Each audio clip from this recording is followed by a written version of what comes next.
এই মুহূর্তে আমরা রয়েছি আরজিকর হাসপাতাল চত্বরে এবং এই আরজিকর হাসপাতালেই দিলীপ ঘোষ তার যে স্ত্রী রয়েছেন রিঙ্কু মজুমদার তিনি এসে পৌঁছেছেন এবং তিনি সদ্য সন্তান হারা হয়েছেন এবং রিঙ্কু মজুমদারকে আমরা দেখতে পাচ্ছি তিনি রয়েছেন, তার যে পরিবারের লোকজন রয়েছেন তারা রয়েছেন এবং তারা রীতিমতো রিঙ্কু মজুমদারকে নিয়ে যাচ্ছেন মর্গের দিকে। অর্থাৎ এই মর্গে কিছুক্ষণ আগে দিলীপ ঘোষের যে স্ত্রী, সেই স্ত্রীর যিনি সন্তান সৃঞ্জয় মজুমদার ওরফে প্রীতম, সেই প্রীতমের রহস্য মৃত্যু ঘটেছে এবং তারপর একাধিক প্রশ্ন উঠছে তাকে নিয়ে যে তার মৃত্যু হয়েছে। 1.5 বছর আগে ওরা একটুখানি একটু সেন্সলেস মতন হয়ে গেছিল, ওকে নিউরো ওষুধ খাওয়াতাম আমি। আচ্ছা, তো ওষুধগুলো ঠিকঠাক খাচ্ছিল না কিছুদিন ধরে, একটু মনে হয় মনে মুখে বলতো না, মনে মনে একটা স্বপ্ন ছিল আমার সঙ্গে থাকবে।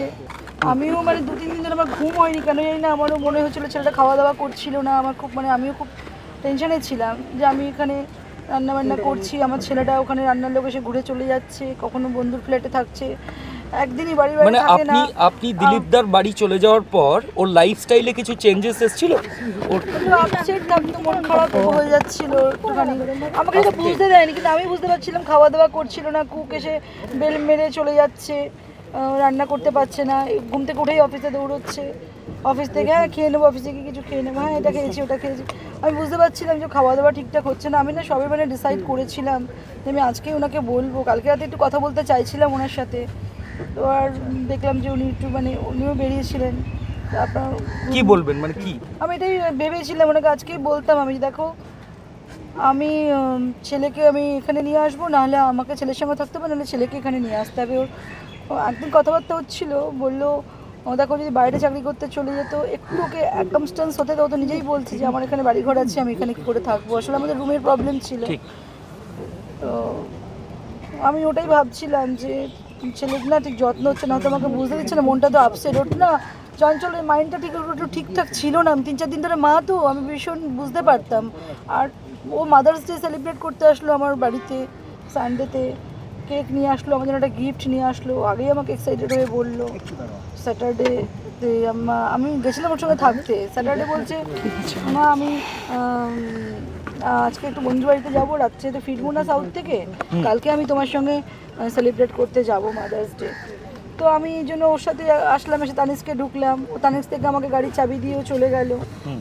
আমি আবার কিবারে আইডিয়াল ভিলা চলে আসলাম, রবিবার ছেলে আসবে বললো, তো এবার বিকেল নাগাদ আসলো, আমাদের সাথে আধা ঘন্টা থেকে যায়, তুই বলে কি না আমি পরে আসবো। আপনি যখন সকালবেলা ওর বাড়িতে গেলেন সাপুরজিতে, তখন বাড়িতে কাকে কাকে দেখেছেন? ও ছিল, ওর দুজন অফিস কলিগ ছিল, হ্যাঁ অফিস কলিগদেরও আমি ভাবতাম যে ঠিক আছে হয়তো মনটা ভালো নেই, ওরা বলতো আন্টি তোমার কাছে নিয়ে যাও, কিন্তু বলে যে তোরা তো বাড়িতে গেলে মা বাবাকে দেখতে পাস, আমি তো তোরা আমার ব্যাপারটা বুঝবি না, আবার বলতো আমি হ্যাপি আছি। সারা রাত ছিল ওরা? সারা রাত ছিল?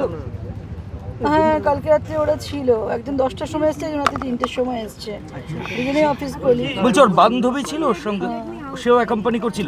ওকে কি অবস্থায় দেখলেন দিদি? কি অবস্থায়, ওর জামা কাপড় পোশাক? পুরো ডিপ স্লিপে, আর একটা হাফ প্যান্ট পরে বক্সার পরে শুয়েছিল। আর একজন মহিলা, আমাদের নতুন সোসাইটি পাশের ফ্ল্যাটে একটা ছেলে, ওকে তেল মাসাজ টাসাজ করছিল যে তোর জ্ঞানটা ফেরানোর জন্য। বলছে অ্যাম্বুলেন্স আনলাম, অ্যাম্বুলেন্স ছাড়ো, আমি তো কি স্পিডে গাড়ি চালিয়ে গেছি, আমি ওকে গাড়িতে ওঠানো করি, আমি গাড়ি চালিয়ে যখন আমি 3 তলা থেকে আমি যখন আন্টি ও মনে নেই আর তুমি তাড়াতাড়ি আসো, ওকে অ্যাম্বুলেন্স, আমি যে কী হয়েছে ওকে, তুমি অ্যাম্বুলেন্স দেখো, আমি আসছি এক্ষুনি আসছি।